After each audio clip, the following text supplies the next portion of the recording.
A block of mass 2.0 kilogram resting on a smooth horizontal plane is acted upon simultaneously by two forces, 10 Newton due north and 10 Newton due east. The magnitude of the acceleration produced by the forces on the block is, now the mass of the block is 2.0 kilogram. Now we are told that a block of mass 2.0 kilogram resting on a smooth horizontal plane is acted upon simultaneously by two forces, 10 Newton north. It means the first force, from your partner point north, south, west, east. This 10 Newton north and what? And 10 Newton east. The second one is 10 Newton east. So we are told to find the magnitude of the acceleration produced by the forces are. We are told to find the acceleration produced by the forces.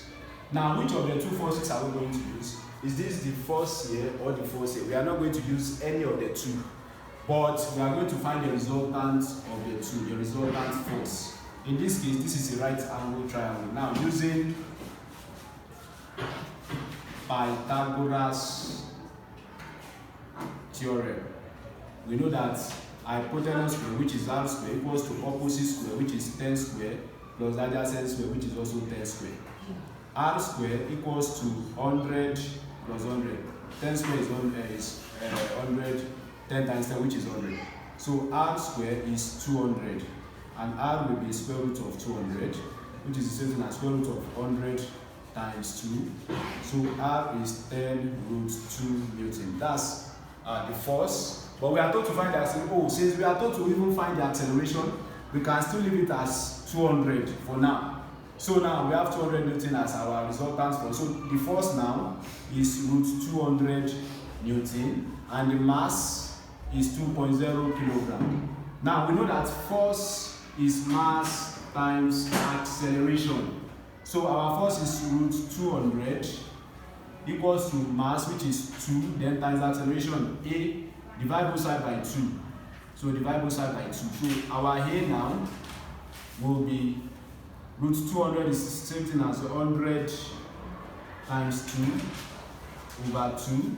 So this is A equals to root 200 is 10, then root 2 over 2. 2 here 1, 2 here 5.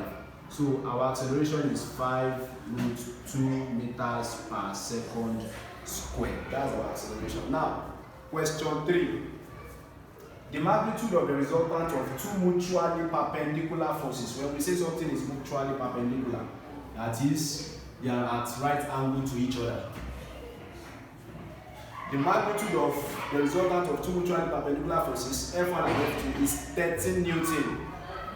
The magnitude of the resultant. So we have two forces that are perpendicular to each other, and the magnitude of the resultants.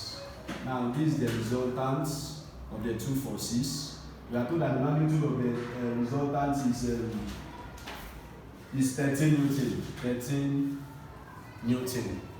So, and they say the first one is F1. If the magnitude of F1 is 5 Newton, what is the magnitude of F2? So we can just pick any one.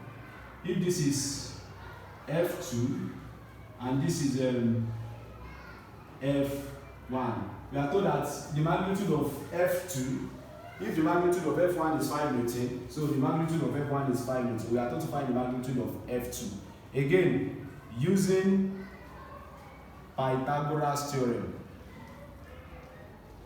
we know that hypotenuse square is, our hypotenuse is 13, so hypotenuse square, that's 13 square, equals to opposite square, which is F2 square, plus adjacent square, which is F1 square, but F1 is 5, so that's 5 square. 13 square is 169. F2 square plus 25. So that's 169 minus 25. What's 169 minus 25? 169 minus 25. That's 144. So F2 square equals to 144, and F2 will be square root of 144. F2 is 12 Newton. It means the magnitude of the second force is 12